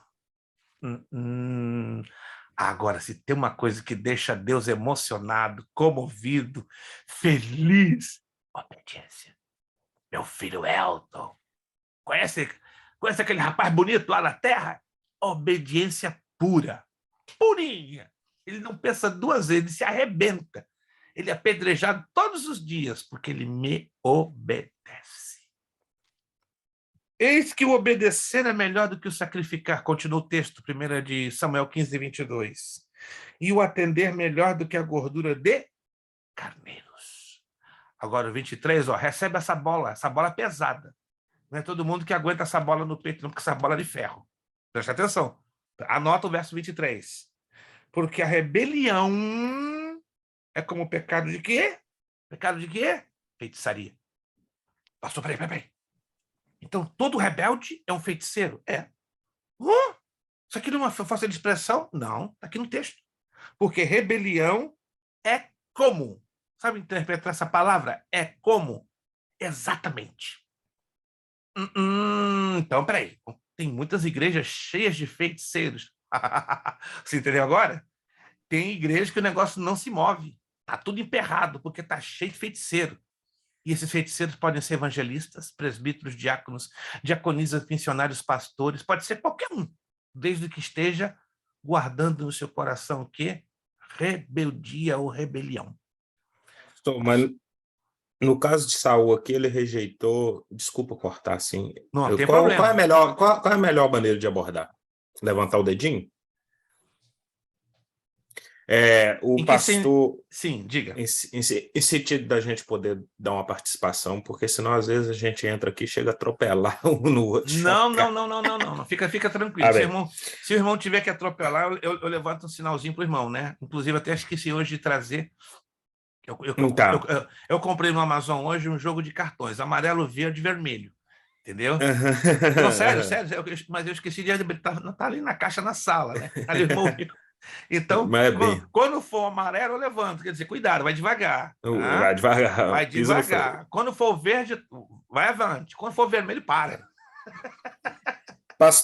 Pastor, mas nesse contexto aqui de Samuel, capítulo 15, 22, 23, a rebelião seria porque Saul desobedeceu duas hierarquias, né? Primeiro ele desobedeceu Samuel e desobedeceu o próprio Deus, automaticamente. Exatamente. Então, essa cabe mais em termos Na verdade, de liderados, né? ele desobedeceu 3 hierarquias. Pensa comigo, 3. Desobedeceu a Deus, primeiramente. Desobedeceu ao profeta e à palavra de Deus através do profeta. Então, a desobediência foi a 3 direções. Primeiro, ao próprio Deus, que ele não considerou nada da parte de Deus. Segundo, desobedeceu à autoridade do profeta, que estava ali representando o próprio Deus, e desvalorizou a palavra de Deus vinda através do profeta. Então, o negócio foi grave. Foram 3 desrespeitos, 3 ataques frontais. Então, a questão era isso que eu queria, porque, então, isso no caso da rebelião, seria em termos de liderança, quando você vai contra a palavra de liderança, seja pautada biblicamente, é claro, né? Exato, porque se for fora da Bíblia, você não tem Não tem como. Por exemplo, alguém me perguntou numa outra aula, em uma outra turma, pastor, se eu convivo com um líder, e esse líder é o meu pastor, e ele começa a agir contra a palavra, devo eu a ele prestar-lhe obediência e submissão? Aí eu fiz um silêncio de 5 minutos. Todo mundo pensou que o áudio tinha quebrado. Pastor, o áudio está funcionando? Eu estou quieto. E estou com um sorriso, dando a entender que não estava ouvindo nada. Gente, o povo ficou nervoso. Aí, tá me ouvindo? Tá funcionando. E eu estou quieto, assim. Deixei passar 5 minutinhos no relógio, ou seja, eu fiz de propósito, né? Para todo mundo naqueles 5 minutos começar a rebobinar na mente, dentro das escrituras. Aí, como eu estivesse com a imagem congelada, o pessoal já estava nervoso. Pastor, o que está acontecendo? Daqui a pouco, pum, irmãos. Como é que diz a escritura? Aí ninguém conseguia se lembrar. Se você vai na carta aos Hebreus, se você vai em Paulo aos Efésios, capítulo 4, se você vai em 1 de Timóteo, capítulo 5, pega todos esses textos e coloca no liquidificador. Resumindo, um líder, seja lá quem ele for, sendo também o seu pastor, se ele não está pautado nas Escrituras, se ele não está afirmado nas Escrituras, ele carece de autoridade de Deus para exigir obediência. Para você dar obediência, primeiro, aquele que pede obediência tem que obedecer à autoridade maior, que está na pessoa do próprio Deus e na própria palavra. Se aquele que recebeu a autoridade delegada já não está exercendo a obediência, primeiramente a ele e à Escritura, não é bíblico darmos a ele obediência. Se assim o fizermos, estamos sendo o quê? Cúmplice com as obras das trevas que ele está vivendo. Eu vou dar para vocês 2 textos. Isso aqui é sério, gente. Isso aqui é sério. Está na Bíblia. Então, e todo mundo está lendo e passa por cima desse texto, desses 2 textos. E não está nem aí, ó. E eu tenho certeza que você já leu esse texto, mas não para. Não, vamos lá, então. Efésios, capítulo 4. Segura. Esse negócio é sério. Meu Jesus, carta de Paulo aos Efésios, capítulo 4.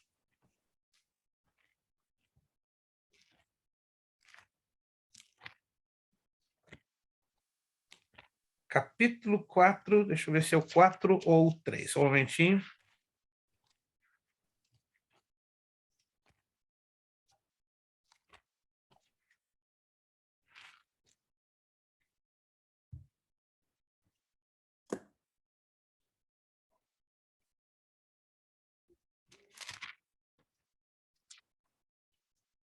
Um momentinho, por favor.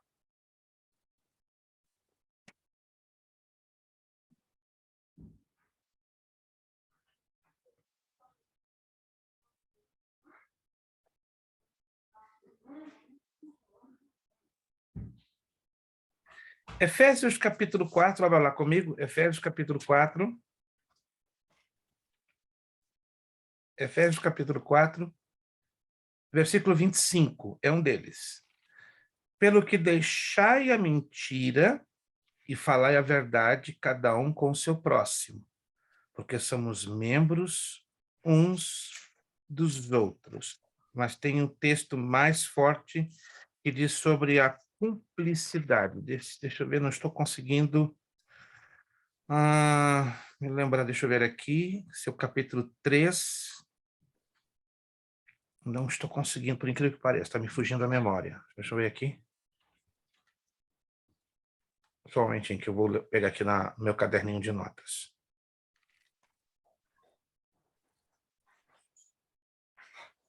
Só um momentinho.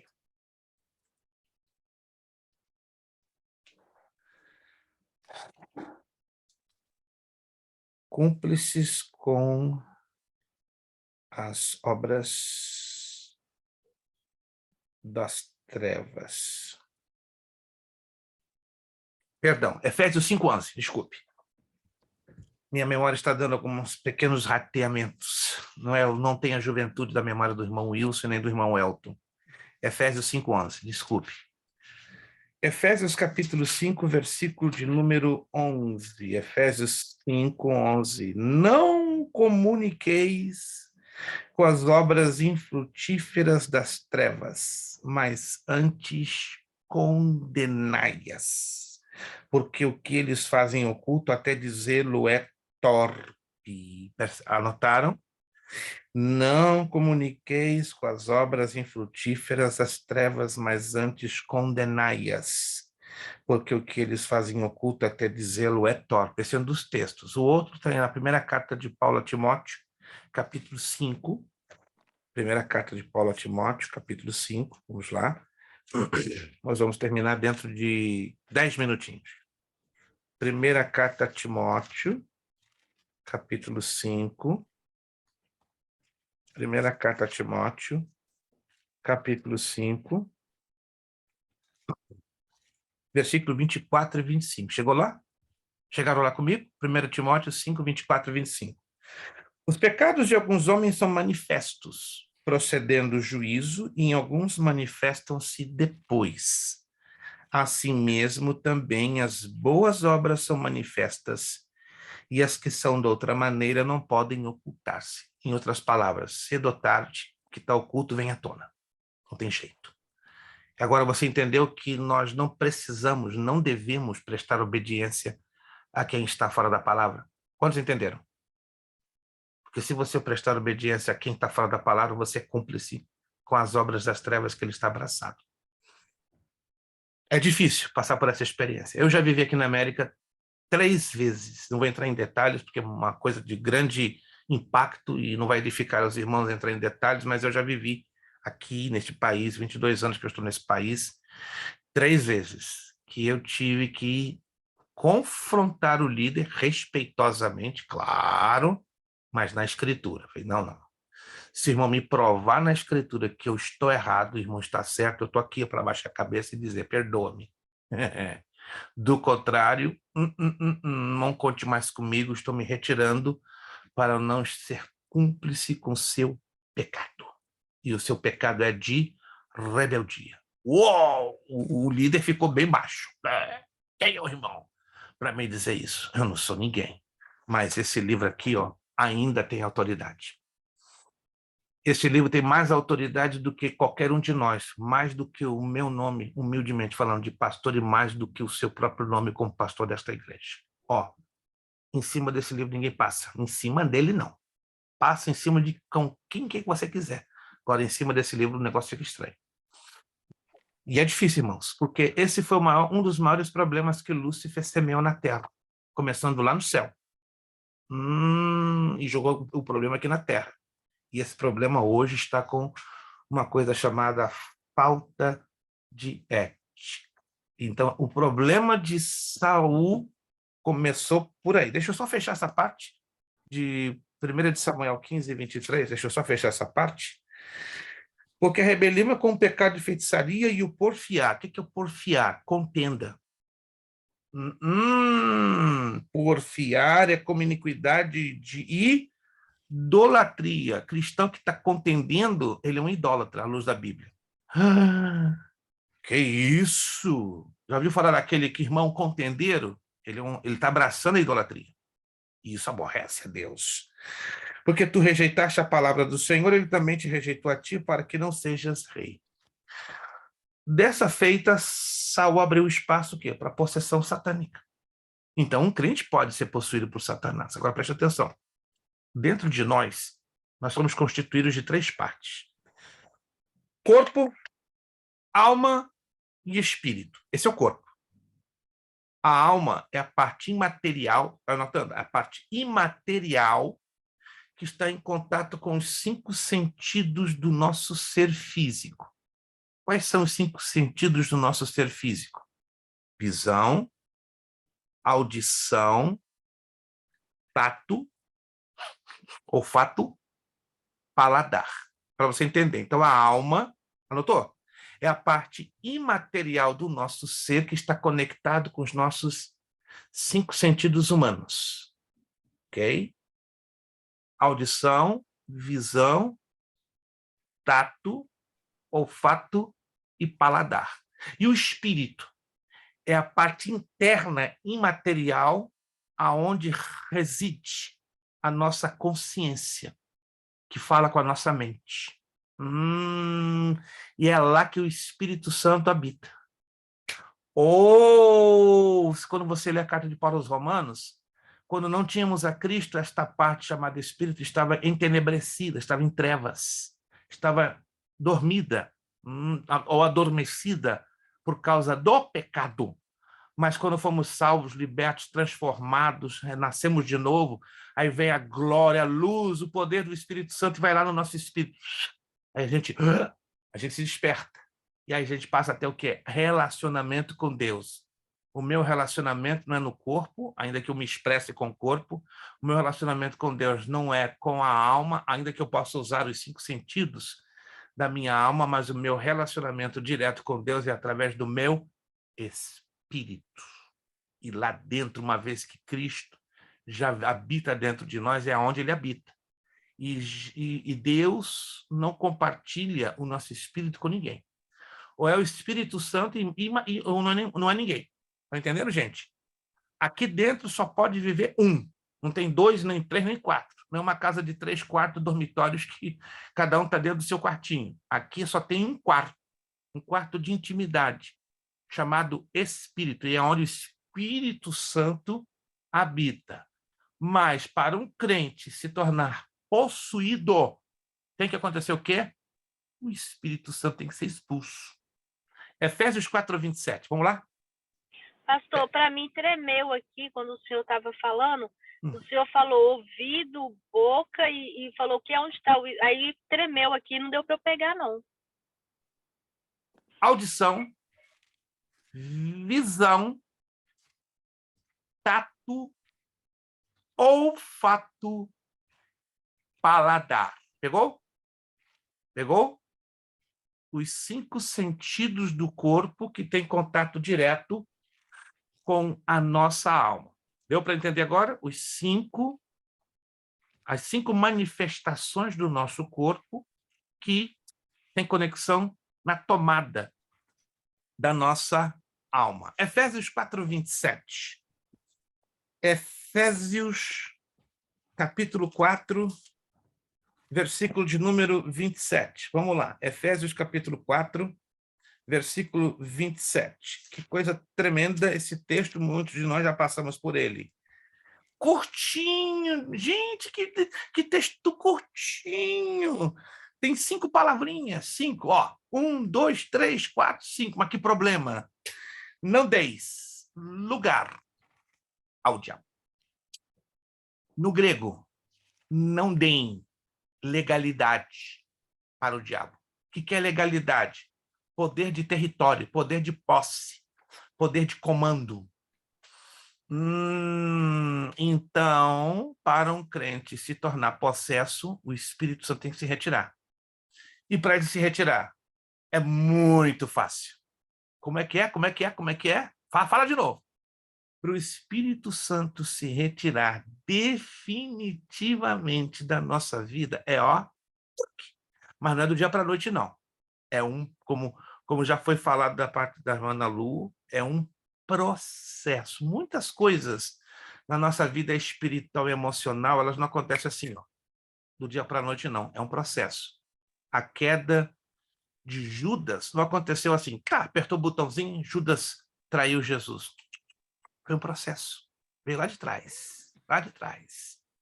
Para um crente perder a habitação do Espírito Santo é um processo. Ainda em Efésios, capítulo 4, versículo 29 e 30. Segura aí, isso aqui é forte. Isso aqui é pesado. Não saia da vossa boca nenhuma palavra torpe. Alguns traduzem esse termo como palavrão, não. Mas quando você vai no grego, palavra torpe é a palavra que distorce, é a palavra que abate, é a palavra que desanima, é a palavra que desmotiva, é a palavra que desorienta. E muitos traduzem torpe como palavrão. Vou repetir. A palavra torpe é a palavra que desanima, é a palavra que critica, é a palavra que desmotiva e a palavra que desorienta. Não saia da vossa boca nenhuma palavra torpe, mas só a que for boa para promover o quê? O quê? Edificação. E dê graça aos que a ouvem. Versículo 30.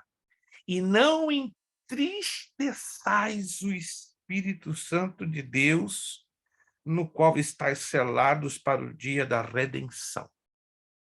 Eventualmente, podemos entristecer o Espírito Santo.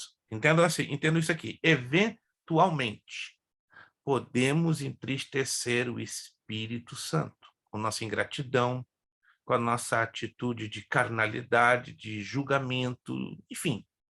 Agora, o texto grego dá a ideia, não insistam, não fiquem insistindo em entristecer o Espírito Santo. Estão me entendendo, gente? Quanto estão me entendendo?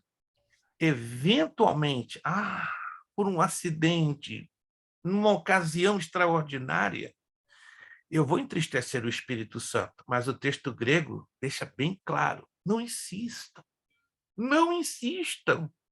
em entristecer o Espírito Santo. Posso dar um exemplo? Se eu chego aqui toda a aula e começo a entristecer a irmã Meire com palavras de desânimo, irmã Meire, a senhora é disciplinada, a senhora é chatinha. É um exemplo, gente. A senhora é chatinha de galocha, a senhora não cumpre os seus deveres, a senhora é uma tribulação da nossa turma. Vocês acham que a irmã Meire vai ficar aqui ouvindo isso? Ela vai fazer isso, e nem dá satisfação. Tarde para mim, pior para ela, não. Pior para nós todos. Estão entendendo, gente? E tem tanto crente fazendo a mesma coisa com o Espírito Santo. Entristece hoje, entristece amanhã, entristece depois da manhã, e vai. É um processo. O processo pode durar dias, semanas, meses e até anos. Aí chega um ponto que aqui dentro começa a fechar. É o que Paulo fala a Timóteo. A mente começa a ficar cauterizada, queimada. Perde a sensibilidade ao arrependimento. O Espírito Santo está aqui, mas o Espírito Santo bate e não tem mais sensibilidade. É como uma mão que queima várias vezes no mesmo lugar. Já viram pessoas que queimam a mão ou em alguma parte do corpo várias e várias vezes? Chega no ponto que a queimadura é tamanha, uma sobre a outra, que ela perde a sensibilidade. Tem um pastor hispano, gente boa no mundo. Quando eu dou a parte do Senhor para ele, eu tenho que pegar a mão esquerda dele, porque a direita ele sofreu 3 queimaduras em um acidente de trabalho. Ele não sente nada, a mão dele é toda... Ela passou por 4 cirurgias de reconstituição, parece uma mão normal, parece. Mas ele não tem nada, nenhuma sensibilidade, nenhum tato. Então tem que pegar com a mão esquerda dele, porque ele tem o prazer de sentir a mão pegando e apertando, mas a direita dele não funciona. Assim a mente cauterizada, o Espírito Santo bate. E onde está o arrependimento? Zero. Aí eu passo, é um dos passos, não é um único passo. Eu vou terminar daqui a pouco, em 5 minutos, para você entender. Como começa o pecado contra o Espírito Santo? Com a cauterização da mente. É o pecado que não vai ter perdão nem aqui, em nenhuma época da história. Porque pecar contra o pai, temos perdão. Pecar contra o filho, temos perdão. Mas pecar contra aquele que gera o arrependimento e o novo nascimento, esse não tem perdão. Jesus falou em João 16:7. O Espírito Santo vos convencerá de quê? Pecado, da justiça e do juízo. E se você ofende aquele a quem nos dá sensibilidade de arrependimento, e agora? Como é que fica? Como é que eu posso provar isso? Hebreus capítulo 6. Hebreus capítulo 10. Aí chegamos à conclusão. Salvação pode ser perdida. Número 1. Pode. E como pode ser perdida? E eu posso blasfemar contra o Espírito Santo? Posso, só que isso é um processo. Esse processo aconteceu com Saul, aconteceu com Judas e está acontecendo neste momento que eu estou falando com vocês. Com tantos e tantos obreiros que não estão percebendo que estão abrindo porta para quem? Para Satanás. Tomei um pouquinho de tempo para deixar bem claro que um crente pode ser tomado por Satanás, mas para isso acontecer ele tem que ter muita falta de vergonha na cara e falta de compromisso com Deus. Vamos ser sinceros. Quantos entenderam? Quantos entenderam? Aqui dentro só pode morar um. Não tem 2 moradores. Não existe 2 quartinhos. É um quarto para uma pessoa. Ou é o Espírito Santo, ou é Satanás. Para terminar por hoje, Nadab. Quem já ouviu falar de Nadab e Abiú? Nadab e Abiú. Os filhos de quem? Do sacerdote Arão. Filho de peixe, peixinho é, mas filho de pastor não é pastorzinho, não. E aqui ficou essa ideia. Nadab, do hebraico, quer dizer liberal, voluntário. Abiú, do hebraico, meu pai é Deus. Está lá em Levítico, capítulo 10. Os 2 problemas enormes de Nadab e Abiú. Número 1, eles possuíam originalmente intenções e direitos legítimos diante de Deus, tais como eram os filhos mais velhos de Arão. Bonito. Letra B, eram os principais candidatos a tornarem-se sumos sacerdotes após seu pai. Que bonito! Letra C, estavam envolvidos com a original consagração do tabernáculo. Maravilha! Tudo para dar certo na vida deles. Recomendou-se-lhes que fizessem tudo quanto o Senhor lhes ordenara. Gente, pensa em obreiros. Ganharam as oportunidades 1000 para darem certo. Está lá na Bíblia, Levítico 8:36. Mas qual foi o problema dos 2? Tropeçaram feio. Fracassaram. Tratavam levianamente as expressas ordens da parte do Senhor. Não consideravam a ordem de Deus. E fazer exatamente como ele está me pedindo. O que é isso? Vou fazer do meu jeito. Se Deus te dá uma ordem, faça do jeito que ele te dá na ordem. Não muda, não adapta ao teu jeito. Pastor, está pesado o que Deus pediu.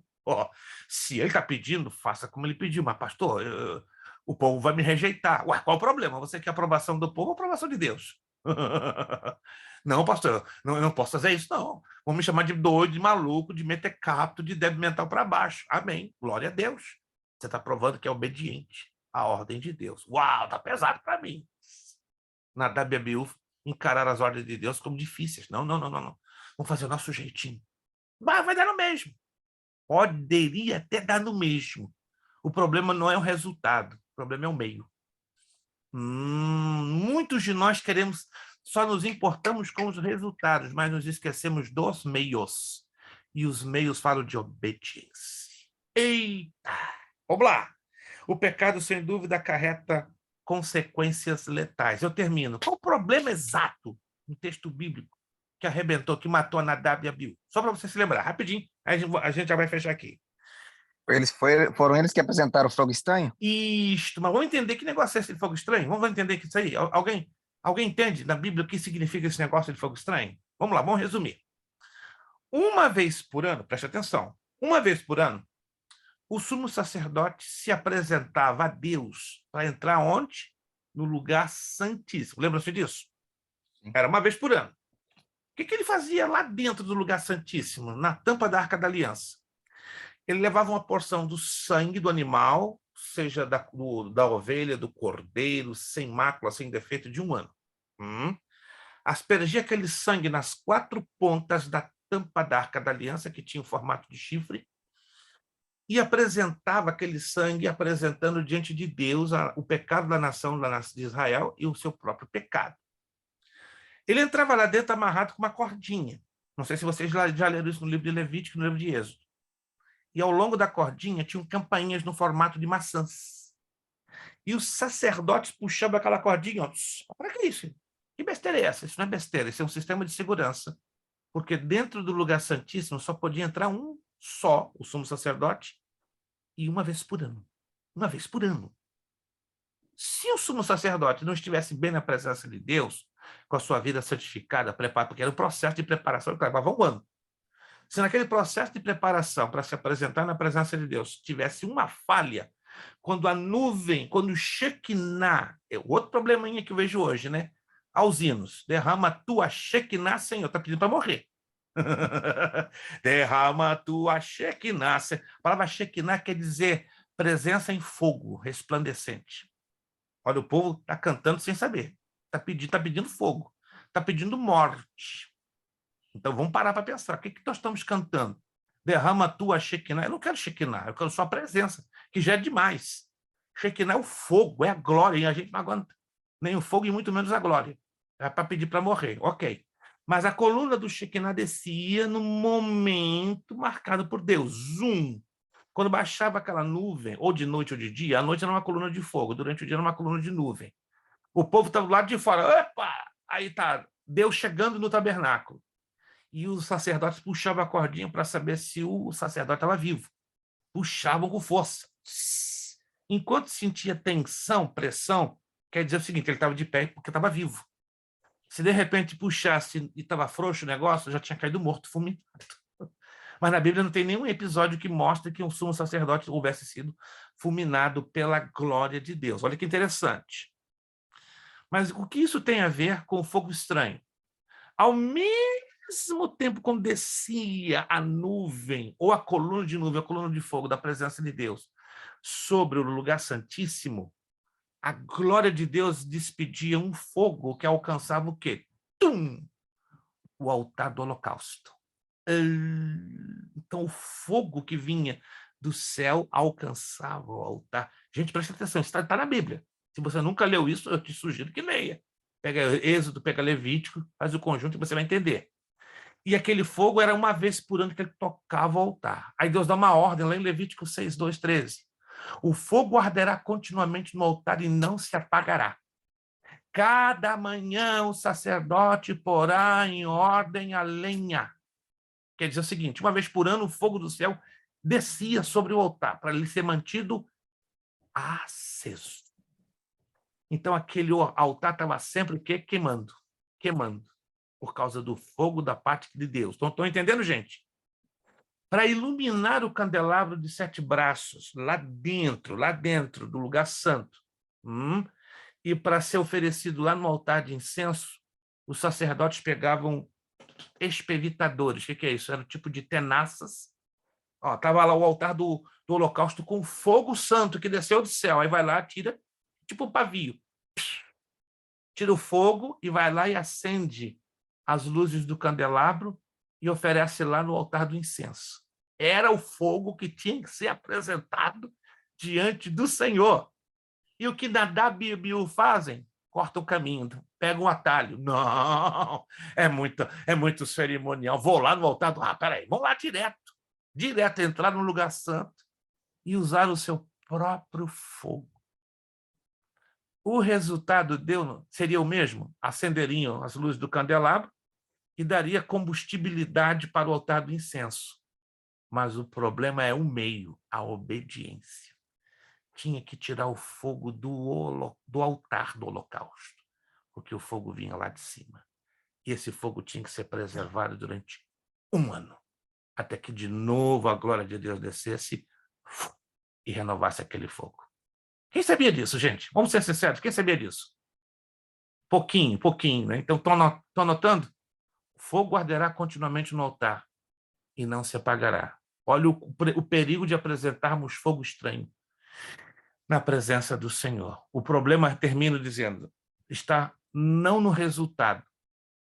O resultado pode ser até fogo, pode ser até combustível, mas o problema é o meio. E o meio implica obedecer. E obedecer é melhor que sacrificar. Terminando. A obediência é o coração de toda ética. Meu Deus. Então vale a pena a gente sofrer por amor a obedecer. E quando somos obedientes, somos éticos. Amém? O povo ficou quietinho. Eu não quero me queimar com esse fogo, não. O bom da história é a gente estar na obediência para sempre receber o fogo que desce lá do céu. Amém? Vamos agradecer ao Senhor. Deus falou alguma coisa conosco nessa noite, pela sua palavra? Falou sim. Amém. Outra expressão, pastor, que vou deixar o seu um segundo só. Eu tava na igreja lá e eu tenho um defeito. Não sei se é bom ou se é ruim. Se irmão tem eu tenho 4.589. Eu não sou juiz, mas eu sou observador. E eu sou um pouquinho pior do que o irmão, pode acreditar. Só um pouquinho pior. E no louvor estava assim, enche-me, Senhor, enche-me até transbordar, e enche-me, Senhor, e enche-me. E as pessoas põem a própria mão na cabeça e enche-me, enche mais, Deus, enche mais. Aí o Espírito Santo ministrou no meu coração assim, com qual motivo eles estão querendo ser cheios? Para ficar sentado no banco? Porque toda vez chega lá, e eu trabalho na diaconia da igreja, aí a igreja pede para ser cheio, mas pela falta de conhecimento, a própria palavra diz que o meu povo padece, né? Ser cheio para qual motivo? Deus não vai encher ninguém sem nenhum motivo. Deus está lhe usando muito, irmão Elton, porque exatamente, presta atenção, irmão Elton, nessa parte que vamos terminar a aula com esse gancho que o irmão está lançando, é o exato gancho que eu vou usar para começar a próxima aula. Males de alguns obreiros com respeito à igreja. Irmão Elton, olha como Deus está lhe usando tremendamente esse gancho. Eu não esperava que alguém usasse esse gancho. Mas olha como Deus está lhe usando. O irmão está fechando a aula com um gancho, o mesmo, o exato gancho, com o qual eu vou usar para iniciar a próxima aula. Então, já está aqui marcado, ó. Já está aqui marcado. Está aqui marcadinho. Então, espera que a próxima aula vai queimar as nossas orelhas e vai queimar os nossos corações, porque nós vamos falar exatamente desse probleminha, porque ele está ligado com os males de alguns obreiros com respeito à igreja. Então, se a igreja hoje, infelizmente, ela expressa alguns comportamentos estranhos, o problema começa onde? No altar. A igreja é reflexo de tudo que começa no altar. Igreja forte, altar forte. Igreja fraca, altar fraco. Tudo começa no altar. O reflexo do altar e vir da parte dos obreiros. Amém? Vamos agradecer ao Senhor? Vamos agradecer ao Senhor. Mais uma vez eu pergunto, Deus falou conosco alguma coisa nessa noite? Eu acredito que sim. Comigo ele me abalou. Quando eu estou preparando essa lição, eu levei 3 semanas preparando essa lição. E olha, Deus me abalou. Deus me abalou. E eu estava exatamente no dia do furacão, na metade dessa lição. Eu falei, aqui dentro tremia minha janela igual a vara de marmelo. Eu falei, Jesus, não é agora, eu não vou, não. Não é agora que eu vou ser arrebatado, não. Mas Deus me falou, ministrou muito forte. Aí veio o Salmo 29, a voz do Senhor. E eu falei, Senhor, ministra o meu coração no meio desse furacão. Né? Acredita, eu estava 1h da manhã, né, sentado aqui nesse escritório com um ventão daqueles, um barulho insuportável, mas pedindo a Deus, ministra, Senhor, através desse furacão e dessa palavra. Coincidência ou não, essa palavra foi como um furacão dentro da minha alma. E eu louvo a Deus que Deus, no meio do furacão, me ministrou sobre essa lição que hoje pudemos, com a sua misericórdia, apresentar. Vamos falar com Deus, agradecendo a Ele. Abissai, está aí, Abissai?